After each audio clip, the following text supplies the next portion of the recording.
sont allumés. Non, mais si on fera la vidéo,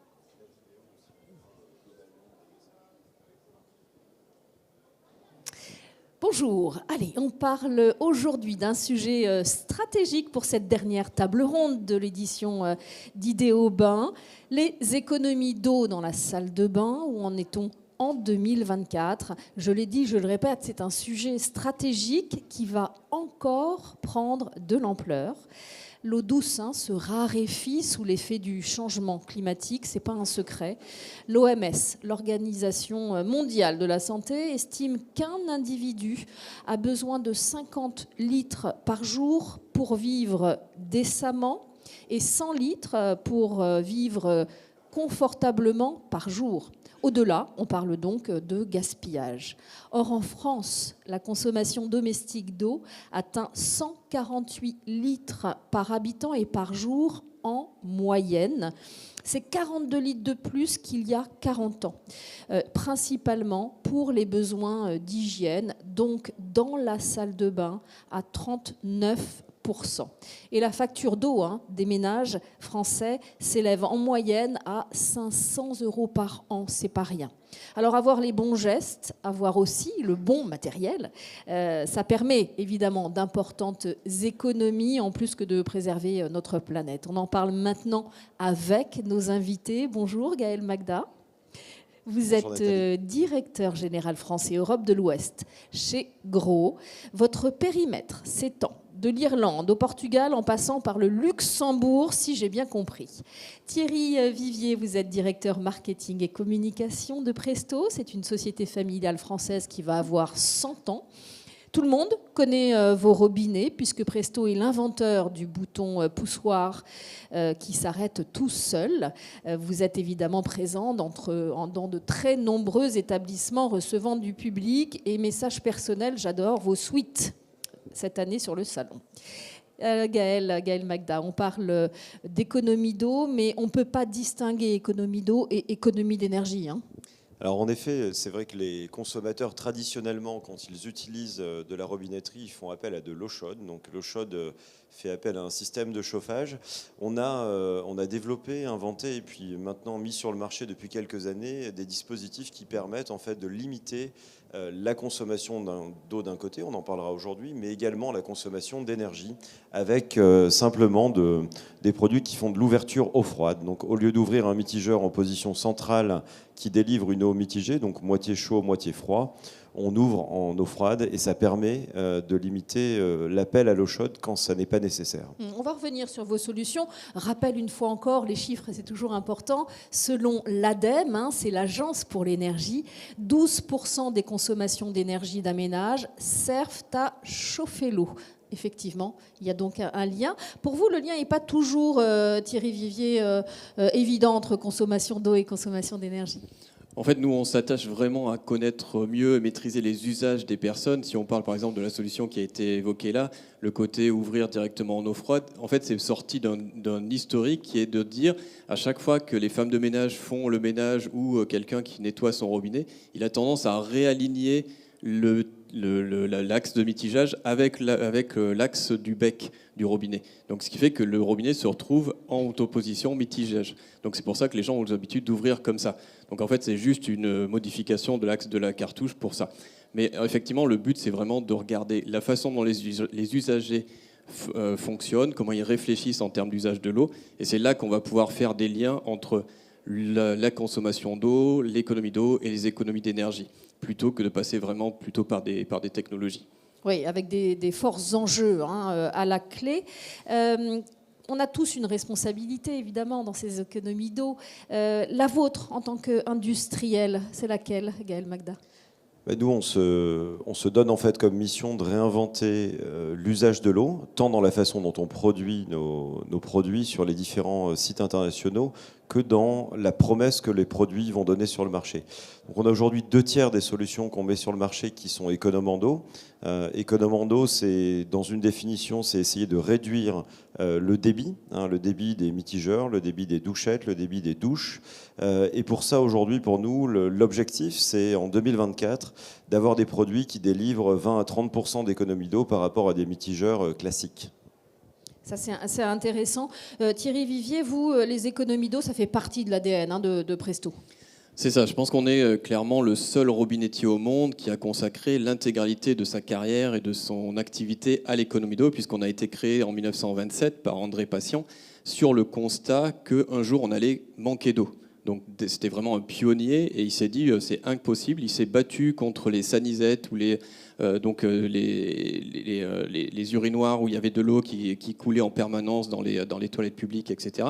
Et en fait, on a consacré 100% de notre activité sur ça, sur le côté limiter les consommations d'eau. Et là où il y a le plus de potentiel, c'est sur les établissements recevant du public, où là, on va parler de consommations qui sont nettement supérieures à celles qu'on peut avoir sur le résidentiel. Bien sûr, avec aussi une particularité, si j'ai bien compris, c'est que vraiment, vous essayez de combattre l'obsolescence des robinets. C'est ça. Il y a le côté... On fait une promesse, mais pour nous, on a un double sens à durabilité. C'est vraiment le côté, il faut que ce soit bien pour l'environnement, être éco-responsable, etc. Mais il faut que ça dure dans le temps. Tous nos produits qui sortent, en fait, ils ont une double ADN. Il y a l'ADN 1, économie d'eau, mais 2, résistance à une utilisation intensive. Donc ça veut dire que tous nos robinets sont déjà testés 500 000 fois avant de sortir sur le marché. Et après, donc, on a des garanties qui sont de 10 ans, mais on a des pièces détachées qui sont disponibles pour tous les produits qu'on a installés depuis 30 ans, 40 ans, 50 ans. Et le but, en fait, c'est se dire, halte à l'obsolescence programmée, au lieu de remplacer systématiquement un robinet, est-ce que vous ne pouvez pas juste remplacer une partie et le remettre en état de fonctionnement ?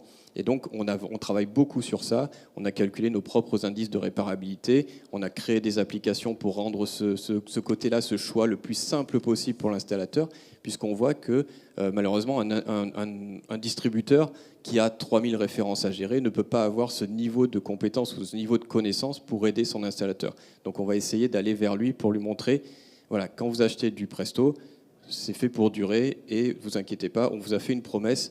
Dans 15 ans, elle sera toujours tenue, la promesse. Si je ne dis pas de bêtises, la durée moyenne d'un robinet se situe entre 10 et 15 ans quand c'est un bon robinet, c'est bien ça ? C'est ça, c'est ce que je dis toujours. Pardon, je répondais à la question.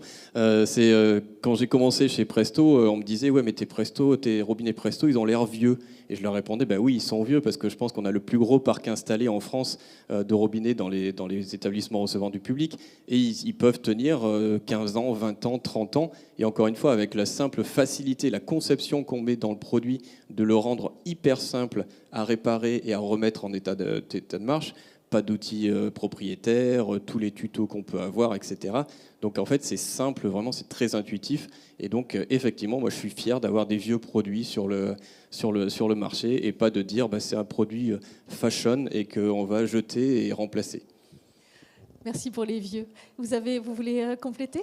Non, mais je pense que nous, on a une démarche totalement similaire pour les consommateurs. On a beaucoup d'anecdotes de personnes qui appellent nos services clients, qui ont un produit qui est installé depuis longtemps, des fois sur une salle de bain avec un marbre particulier, qui ne veulent pas du tout dénaturer la forme de la salle de bain ou la refaire et qui nous demandent ces pièces détachées.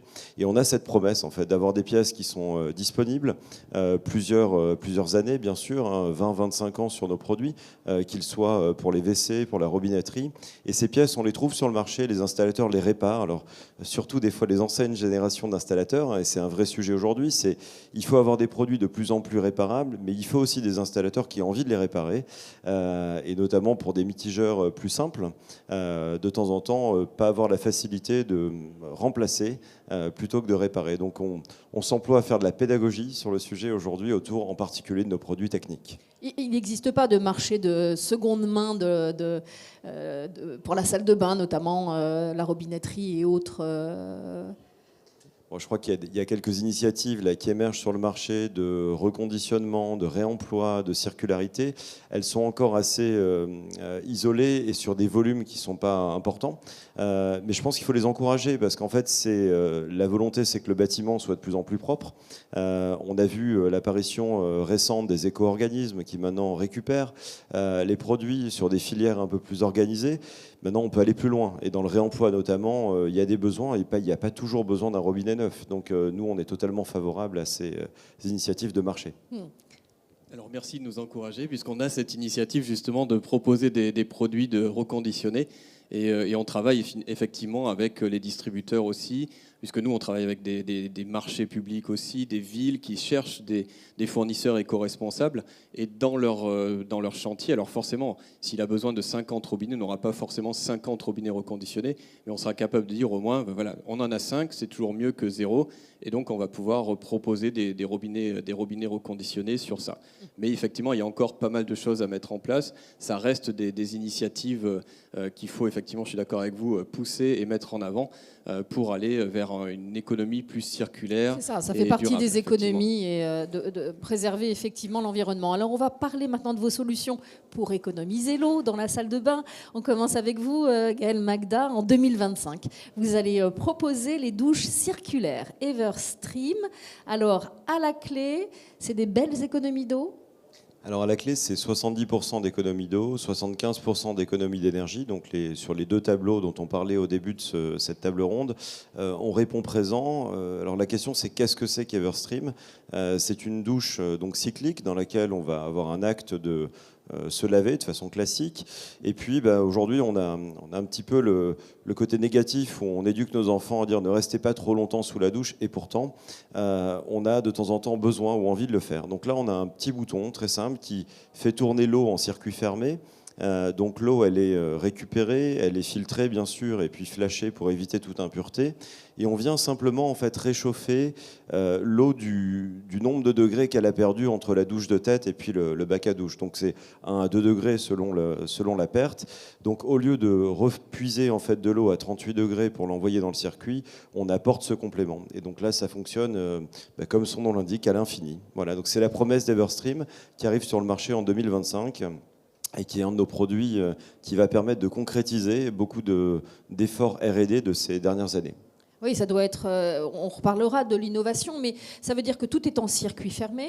C'est pas compliqué à installer, à poser, à utiliser? Alors c'est vraiment le claim de la marque. On travaille des produits qui sont faciles à installer. Vous l'avez vu pour ceux qui sont sur Idéo Bain aujourd'hui. On a des solutions qui sont plug and play, et c'est aussi le cas des produits Everstream, puisqu'en fait l'installateur va recevoir un kit de douche encastrée qui est déjà préconçu, prémonté en usine, dans lequel on va poser en fait la douche sur le mur, la raccorder en eau chaude, eau froide et une alimentation électrique. Tout le reste est déjà préparé en usine. Donc le montage en tant que tel n'a rien de compliqué, ne nécessite pas de compétences techniques au-delà des compétences classiques d'un artisan dans notre domaine. Ça va bien pour la rénovation en particulier? Ça va pour les rénovations lourdes, puisque c'est une douche qui est encastrée. Donc c'est évidemment pas destiné à un remplacement de mitigeurs classiques qu'on pourrait avoir dans une salle de bain, et qui permettra de travailler la rénovation d'un côté, mais également les nouveaux bâtiments, et puis pourquoi pas les marchés d'hôtellerie notamment. On peut la voir quelque part ou pas? Alors, encore? On la présente en vidéo sur notre stand, et les premiers prototypes arriveront là sur le marché dans quelques semaines. Voilà. Ah, super. Thierry Vivier Presto propose la technologie New Touch pour les gammes de robinets et de douche. On va voir d'ailleurs quelques images à l'écran. C'est ça. Donc pour nous, la technologie Touch, elle vient répondre à deux choses. C'est-à-dire que pour moi, c'est déjà, on va cibler un public plutôt tertiaire, ou pour des piscines par exemple, ou de l'hôtellerie, des salles de sport, des salles de spa, etc. Pour moi, il n'y a aucune raison aujourd'hui de continuer à installer des douches qui ne soient pas temporisées, ou au moins avec économie d'eau, ou alors des robinets qui ne soient pas à économie d'eau. Donc voilà, ça me fait sortir de moi quand je vois dans les salles, les bureaux, les sièges sociaux, etc., qu'on continue à avoir des robinets traditionnels qui finalement donc soit sont bien ou pas fermés comme il faut, et donc il y a des fuites d'eau, etc., ou des grosses consommations d'eau inutiles. Donc là, le but, c'est de s'adresser à des gens qui veulent soit faire des économies en conscience, c'est-à-dire qu'ils voient le bouton, il y avait un bouton on, et après ils vont pouvoir faire un arrêt, contrairement à un bouton poussoir, celui dont vous parliez, qu'on a inventé, qui lui, on appuie et ça coule et on ne peut pas l'arrêter avant la fin du débit. Là, celui-ci, on va appuyer. Si on veut arrêter et éviter de le voir couler, on peut appuyer une deuxième fois pour l'arrêter. Si on n'appuie pas, il va s'arrêter automatiquement après une durée qu'on aura prédéterminée, mais même qu'on peut régler à la seconde près. Donc ça veut dire que si, par exemple, on fait une utilisation en douche, on peut très bien dire dans une salle de sport, par exemple, je fais une temporisation de 5 minutes, ce qui fait que la personne va prendre sa douche, normalement en moins de 5 minutes, mais s'il a envie de s'arrêter ou de sortir de la douche avant, il peut arrêter la douche. S'il décide de ne pas l'arrêter, elle s'arrêtera de toute façon toute seule. Et après, il y a le côté vraiment invisible qui va être bien. C'est-à-dire que même si la personne n'a pas envie de sentir qu'on lui rationne l'eau et l'utilisation de l'eau, parce que moi je suis convaincu que l'économie va passer par le côté garder le même confort et ne pas imposer un changement d'habitude aux personnes. Donc là, en fait, ce robinet-là, il va permettre de faire ces choses-là. Et il va être parfaitement adapté au bureau, parce qu'il y a de plus en plus de développement du flex office, avec des gens qui vont être en télétravail pendant 2-3 jours, voire une semaine complète. Et là, il y a des non-utilisations des robinets. Donc que ce soit pour les douches ou pour les robinets, il va y avoir de la stagnation, des développements bactériens, des mauvaises odeurs, etc. Et le jour où on va revenir dans les bureaux, il va y avoir des problèmes sur ça. Et là, on peut, avec ce robinet-là, que ce soit douche ou robinet de lavabo, prévoir un rinçage automatique toutes les 24 heures ou 48 heures si ce n'est pas utilisé. Et ce qui fait que le jour où vous revenez, vous êtes certain que c'est clean et vous n'allez pas recevoir des bactéries sur vous, de l'eau un petit peu stagnante dans votre verre ou sur les cheveux. Gaël, vous voulez ajouter quelque chose ? Non, pas particulièrement, mais effectivement, on partage ce besoin d'avoir des produits qui soient aussi adaptés à l'utilisation, et ce type de boutons, on les voit se démocratiser, et ça permet aussi de combattre un élément qui est partout dans le monde. Finalement, l'expérience de douche, elle est relativement différente.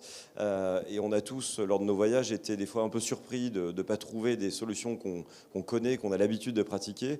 Et ces boutons, ils apportent, je trouve, et celui que vous montrez à l'écran et en particulier, une intuition assez simple pour l'utilisateur, et de fait, qui évite en fait d'utiliser de l'eau bêtement, le temps de comprendre le réglage de la douche. Donc on a des solutions similaires et qui me paraissent vraiment intéressantes en plus de l'économie. C'est de l'utilisation en conscience, hein. C'est qu'on a aussi la responsabilité, et pas que le robinet qui apporte une solution pour nous, hein. Il faut qu'on soit aussi en activité. Vous parliez de spa, là, ça fait partie de vos clients et de vos usages.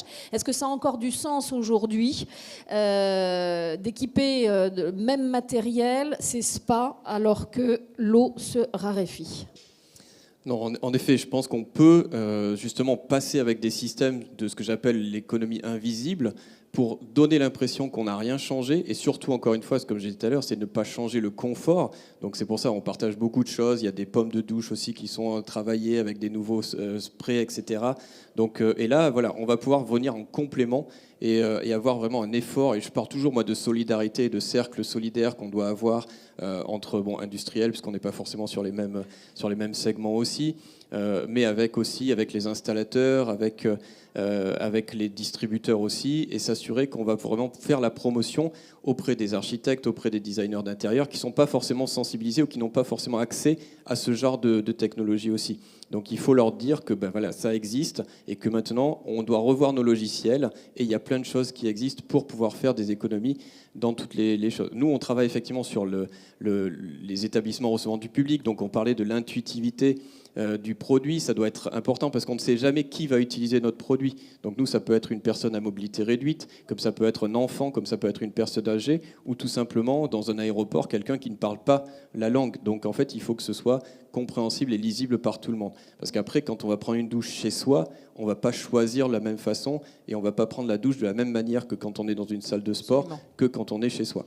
Donc là, voilà, il faut vraiment, encore une fois, être capable de bien comprendre les usages et les différents usages qu'on va avoir, et répondre avec pas le produit passe-partout, parce que pour moi, ça n'existe pas, mais vraiment un produit qui va être adapté à ça et aider les maîtres d'ouvrage à comprendre qu'ils ne sont pas obligés de faire des compromis sur le confort pour faire des économies. Oui. Vous avez fait plusieurs fois que vous dites on propose des solutions qui ne changent pas l'expérience client. Est-ce que vous pensez qu'on va longtemps ne pas changer l'expérience client, et que justement avec cette raréfaction et cette projection de mauvais diagnostics sur nos ressources, est-ce qu'à un moment donné, au contraire, il ne va pas falloir changer l'expérience client ?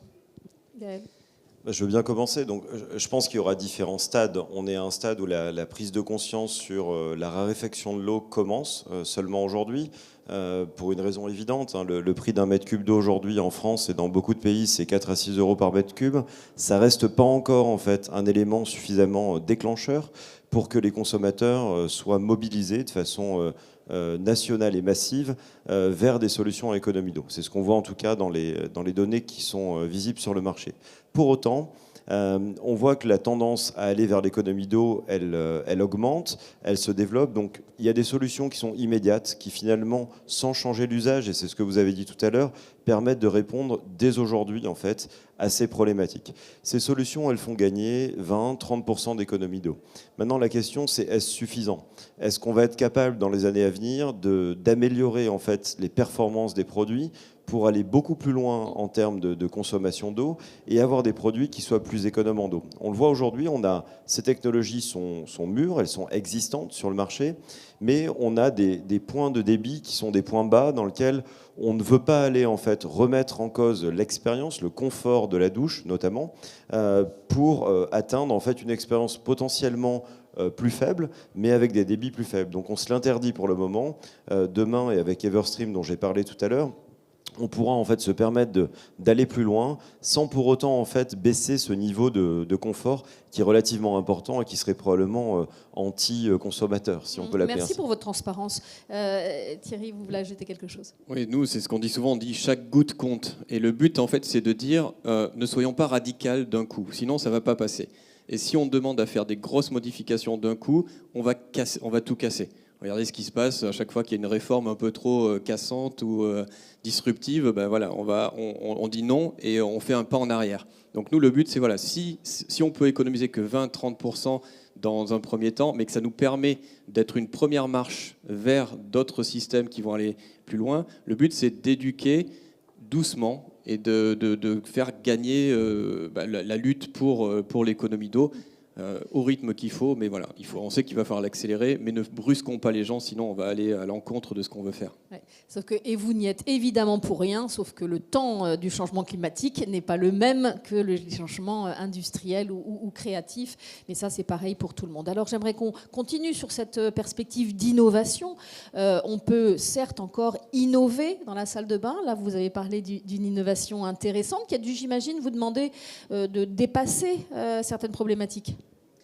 En fait, on va beaucoup plus loin. On est aujourd'hui sur nos projets de recherche et développement en lien avec la fondation Bill et Melinda Gates. On a un projet qui s'appelle Reinvented Toilets, donc le toilette réinventé, sur lequel on a un produit que vous pouvez commencer à trouver sur Internet, qui n'est pas du tout en phase de commercialisation, mais qui est un WC qui n'utilise pas d'eau. Alors, quand on dit un WC qui n'utilise pas d'eau, ça fait un peu penser aux toilettes sèches. C'est pas du tout le cas. C'est un produit qui est vraiment bourré de technologie, qui permet en fait d'éviter simplement en fait de renvoyer les déchets après l'utilisation dans un réseau d'eau grise et simplement d'être retraité en fait chimiquement derrière le toilette. Aujourd'hui, on a ce produit qui fonctionne et la question, c'est à quel niveau de miniaturisation on va être capable d'arriver pour atteindre l'habitat collectif dans un premier temps et évidemment l'habitat individuel dans un second temps. Ça, c'est les toilettes de demain dans lesquelles les déchets seront quelques grammes après plusieurs mois d'utilisation. Donc on est vraiment sur des produits relativement révolutionnaires puisqu'ils nous feront repenser tout ce qu'on vend et qu'on utilise aujourd'hui. Et ça, vous avez conçu le système et vous avez des expérimentations bientôt en cours? Absolument. Aujourd'hui, c'est des expérimentations laboratoires, donc avec des cycles qui permettent d'utiliser les produits. Et quand on atteindra un certain niveau de maturité, donc c'est plusieurs années de R&D. Hein. C'est pas du tout comme un produit classique dans lequel on a un cycle traditionnel de 24 mois de conception à la mise sur le marché. Là, on est sur des cycles beaucoup plus longs. On est plutôt sur des cycles industriels. Et ensuite, on passera en expérimentation physique, hein, donc avec des vrais habitants. Des vrais Voilà. habitants, c'est intéressant comme innovation, encore une fois, pour économiser l'eau. Vous pensez à d'autres innovations intéressantes autour des économies d'eau sur lesquelles il est nécessaire de travailler? Non, on a fait le tour. Non, effectivement, il y a énormément d'innovations potentielles. Alors nous, en tant qu'industriels, surtout avec notre taille critique de PME, on ne va pas forcément dévoiler tout ce qu'on est en train de faire puisqu'on n'a pas les mêmes budgets que certaines autres structures sur ça. Mais on travaille beaucoup aussi sur le côté qui va être capable d'adopter notre innovation. Parce qu'on s'est rendu compte que si on sort des innovations qui ne sont pas adoptées par les acteurs du terrain, ben en fait, c'est un gros flop et ça peut être frustrant déjà sur un plan commercial, forcément, mais aussi sur un plan de l'intérêt ou l'avancée qu'on avait prévu de faire à l'économie d'eau, l'économie d'énergie, etc. Donc nous, on va travailler beaucoup sur le côté comment les artisans vont adopter éventuellement nos innovations, et on va travailler en amont avec eux pour dire, voilà, est-ce qu'on va là-dedans, est-ce que c'est OK, est-ce que c'est quelque chose qui va à l'encontre de vos habitudes de travail, est-ce que c'est une habitude qui est immuable, est-ce que ça, vous seriez capable de le changer si vraiment vous voyez un avantage, etc. Donc voilà, on fait des petits pas. Hier encore, je vois mon équipe qui est là, donc les chefs de segment qui ont intégré l'association Les Filles du BTP pour travailler davantage avec le réseau des artisans et notamment les artisans femmes qui sont sur ça. Mais on veut renouer ce lien avec le terrain pour ne pas avoir un concept, une vidéo, mais vraiment un produit qui sera installé et facilement installable et adoptable. C'est vraiment le côté, il faut adopter-nous. Voilà, c'est ça Mais ça fait partie du succès, l'innovation. C'est pas que technique ou technologique, c'est aussi la manière dont on se l'approprie et comment il trouve un usage. On est bien d'accord. Il faut que l'innovation soit évidente. Voilà. Et ça fait tout son succès, effectivement. Il y a quand même là, sur les eaux usées, sur le traitement des eaux usées, il y a quand même aussi peut-être là une marge aussi d'innovation pour faire ces économies d'eau. Alors, vous l'abordez d'une certaine manière avec cette douche qui va recycler, c'est ça ? Mais il y a encore beaucoup de travail là-dessus.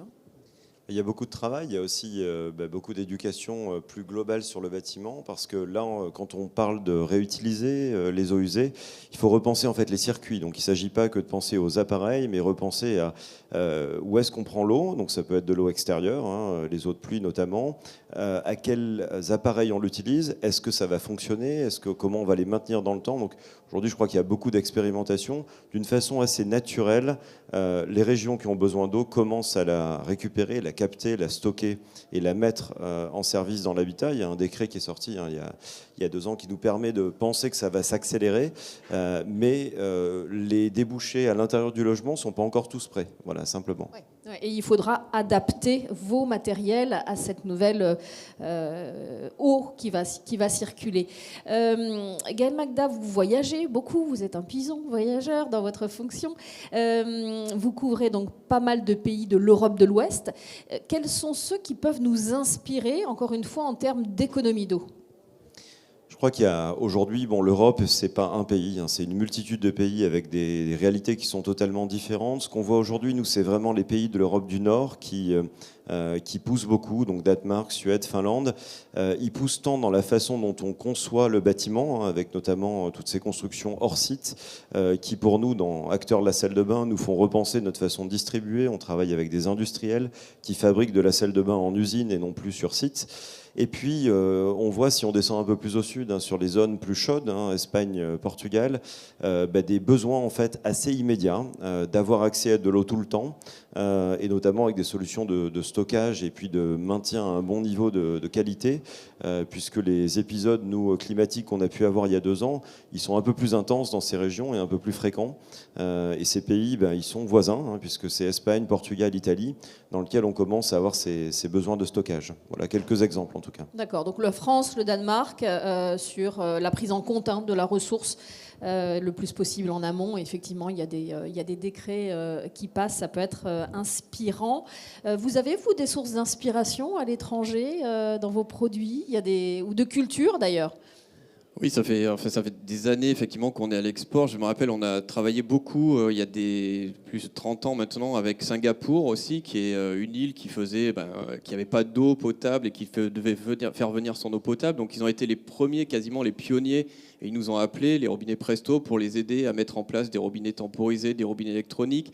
On a vu qu'il y avait une culture aussi en Asie qui est différente, avec beaucoup plus de respect, parce que nous, on est dans les établissements recevant du public, donc on est victime en France beaucoup de vandalisme que vous n'allez pas du tout trouver ailleurs. Donc en fait, souvent, on a des solutions qui sont limitées à cause de l'utilisation et à cause de la sécurité du matériel. Des gens qui... C'est incroyable, des robinets électroniques qui ne sont pas mis des fois en France parce que les gens volent les piles du robinet, volent les cellules, des choses comme ça. Donc alors qu'en Asie, et notamment à Singapour, on n'a jamais eu ce problème-là. Non, vous risquez quand même la peine de mort à Singapour si vous partez avec une pile. Mais pour d'autres choses. Donc on a par exemple notre directeur de la filiale Middle East et Asie du Sud-Est avec nous. Au Moyen-Orient, il y a des lois aussi qui imposent des débits minimums pour les chasses d'eau, etc. Donc ils vont beaucoup plus loin que nous, où on est toujours dans le côté compromis, ne pas forcer, ne pas imposer, des choses comme ça. Et eux, en fait, ils se disent, on a besoin de réduire notre consommation d'eau, on va appliquer ça comme ça. Voilà. Et après, ils nous mettent aussi, nous les industriels, on discute beaucoup avec eux, avec les ministères, en disant est-ce que ça c'est possible? Attention, on a tel problème de contrainte, de pression de réseau, etc. Est-ce que c'est acceptable ou pas? Et si c'est pas acceptable, on travaille avec eux, ils se dire voilà, c'est un produit, attention, si vous faites ça, vous allez avoir pas assez d'eau, pas assez d'impact, des choses comme ça. Donc il y a plein de choses qui sont inspirantes à travers le monde, mais à chaque fois il y a la culture du pays qui est à prendre en compte aussi par rapport à tout ça. Oui, mais quelle que soit la culture, on a ce même problème de ressources d'eau où il faudra trouver des réponses au pluriel. C'est intéressant ce sujet des économies d'eau. On va prendre vos questions, vos réflexions, peut-être même vos retours si vous voyagez. Hubert Maître, secrétaire général de l'AFISB. Ouais, je suis pas sûr que ce soit des questions. Enfin, j'en ai encore une ou deux, mais parce que on peut pas rester sans réagir sur ce qui a été dit, parce que c'est passionnant. On est des pays, on est connectés, on a un réseau, donc on raisonne encore beaucoup avec de l'eau et on en met moins. Mais Gaël a évoqué un produit sans eau. À la fondation Bill et Melinda Gates, ils travaillent d'arrache-pied là-dessus, parce qu'il y a des villes entières qui n'ont aucun réseau d'eau. Et donc, le problème, c'est même plus un problème d'économie d'eau, c'est un problème de salubrité publique. Et donc, ce type de toilette répond à la majorité des habitants sur la planète. Donc, les économies d'eau, c'est vraiment international. Je précise d'autre part je suis comme tout le monde, je lis la presse. Il y a une double utilisation, par exemple, des urines, à la fois en agriculture, et ça commence en France, et aussi sur le plan médical, dans les deux cas. Donc il y a vraiment des applications incroyables. Donc ça ouvre des perspectives. Moi, j'ai coutume de dire, mais c'est pour ça qu'en vous écoutant, tout d'un coup, je me dis, il faut que je révise la manière de le dire. J'ai coutume de dire, il y a longtemps qu'on a fait les économies d'eau avec les produits. Donc maintenant, c'est dans l'aide, l'assistance à l'utilisateur. Le bouton, évidemment, est une solution parce que très souvent, on a la flemme de remanipuler. On se lave les dents, on n'a pas envie de le refermer. Donc c'est beaucoup des petites économies. Mais il y a aussi l'autre échelle au niveau de la planète. Et donc, c'est vraiment un sujet vaste et riche.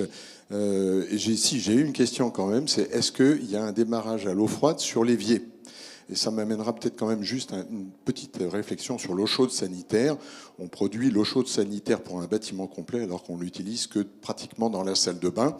Y a-t-il besoin d'avoir, quand on utilise le robinet de l'évier, on déclenche l'eau chaude, on déclenche la chaudière en bas et on réchauffe tout le volume d'eau. Voilà, donc il y a énormément de pertes d'énergie alors que l'eau chaude, on n'en a plus besoin pratiquement que dans la salle de bain. Qui veut répondre? Gaël Magda. Moi, je peux commencer sur la cuisine, donc sur les mitigeurs éviers. On a aujourd'hui, déjà depuis quelques années, des mitigeurs dans lesquels on peut pré-régler en fait eau chaude, eau froide. Et quand on fait appel en fait à l'eau, dès lors on a présélectionné en fait l'eau froide, on a bien de l'eau froide continue, et c'est plutôt très utilisé. On a même repensé l'utilisation. Vous avez parlé tout à l'heure de faciliter l'utilisation des produits avec simplement des boutons qui s'appuient, non pas avec les mains dans l'usage de la cuisine quand elles sont sales et pas forcément adaptées à aller toucher un mitigeur, mais avec le coude.